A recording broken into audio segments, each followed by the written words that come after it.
नमस्कार दोस्तों, मैं दिलीप कुमार। दोस्तों, बीपीएससी टीआरई 3 रिजल्ट में वन कैंडिडेट वन रिजल्ट लागू होना चाहिए।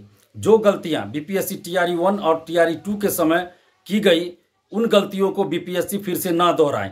बीपीएससी से हम ये मांग कर रहे हैं, आग्रह कर रहे हैं कि आप टीआरई 3 में वन कैंडिडेट वन रिजल्ट को लागू कीजिए, ताकि लाखों शिक्षक अभ्यर्थियों को न्याय मिल सके और सीटें खाली न रहे। टीआरई 1 और टीआरई 2 के समय जो प्रक्रिया अपनाई गई, उसके कारण हजारों सीटें खाली रह गई। योग्यता रहते हुए, विज्ञापन की शर्तों के अनुसार योग्यता रहते हुए भी अभ्यर्थियों को नौकरी नहीं मिली, हजारों सीटें खाली रह गई। बीपीएससी टीआरई 1 टीआरई 2 के समय क्या गलती हुई थी कि जो भी अभ्यर्थी परीक्षा में शामिल हुए और उनको जो मार्क्स आया बीपीएससी की परीक्षा में, उस मार्क्स के आधार पे औपबंधिक रिजल्ट बीपीएससी ने जारी किया। कहा गया कि यह औपबंधिक रिजल्ट है। इसका मतलब होता है कि आप फाइनल रिजल्ट जारी कीजिएगा, लेकिन बीपीएससी ने फाइनल रिजल्ट कभी जारी ही नहीं किया।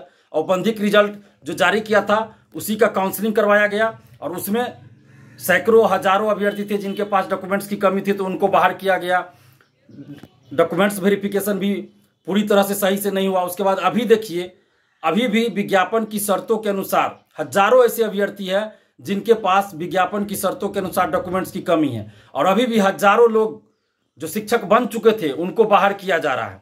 तो ये जो सीटें खाली हो गई, और उस समय जो काउंसलिंग के समय सीटें खाली हुई, तो इतने तो शिक्षक बन जाते, इतने लोग को नौकरी मिलती, बेरोजगार युवाओं को नौकरी मिलती, जो कि नहीं मिल पाया। सीटें खाली रह गई, हजारों सीटें खाली रह गई, और अभी भी हजारों सीटें खाली हो रही है टीआरई 1 टीआरई 2 में। और दूसरी तरफ हजारों ऐसे शिक्षक अभ्यर्थी थे जो योग्यता रखते हुए उनको नौकरी नहीं मिली। हजारों ऐसे शिक्षक अभ्यर्थी थे जिनकी उम्र समाप्त हो गई, जबकि उसी बहाली में उनको नौकरी मिलना चाहिए था, जो कि नहीं मिला। तो ये लाखों शिक्षक अभ्यर्थियों के साथ अन्याय हुआ। तो ये अन्याय टीआरई 3 में ना हो, इसलिए हम बीपीएससी से ये आग्रह कर रहे हैं कि आप पहले 11-12 का काउंसलिंग करवाइए, उसके बाद 11-12 का रिजल्ट जारी कीजिए, फिर उसके बाद आप 9-10 का काउंसलिंग करवाइए, फिर काउंसलिंग के बाद 9-10 का रिजल्ट जारी कीजिए। इसी तरह आप नीचे के क्लास का कीजिए, यानी कि आप पहले 11-12 का कर लीजिए काउंसलिंग और उसका रिजल्ट जारी कर दीजिए।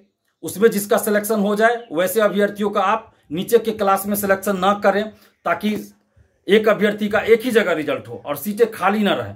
जो गलतियां बीपीएससी टीआरई 1 टीआरई 2 में हुई, उसको ना दोहराया जाए। इसलिए हम बीपीएससी से ये मांग कर रहे हैं कि लाखों शिक्षक अभ्यर्थियों के हित में आप रिजल्ट से पहले काउंसलिंग करवाइए, जैसे अन्य बहालियों में होता है। सिविल सेवा की परीक्षा हो या और भी कोई परीक्षा हो, उसमें रिजल्ट से पहले काउंसलिंग करवाया जाता है, ताकि अगर किसी के पास डॉक्यूमेंट्स ना हो विज्ञापन की शर्तों के अनुसार, तो उनको पहले ही बाहर कर दिया जाए।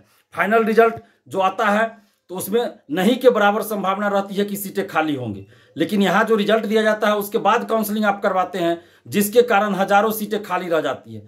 तो ऐसा ना हो। टीआरई 3 में आप पहले काउंसलिंग करवा लीजिए और पहले 11-12 का काउंसलिंग करवाइए, उसका रिजल्ट दे दिए, उसके बाद आप नीचे के क्लास का काउंसलिंग करवाइए और क्रमशः रिजल्ट देते जाइए। और एक अभ्यर्थी का एक ही जगह एक ही क्लास में रिजल्ट हो, यानी ऊपर के क्लास में उनका रिजल्ट हो गया तो नीचे वाले क्लास में उनका रिजल्ट ना हो, ताकि लाखों शिक्षक अभ्यर्थियों के साथ अन्याय ना हो, उनके साथ न्याय हो, सीटें खाली ना रहे।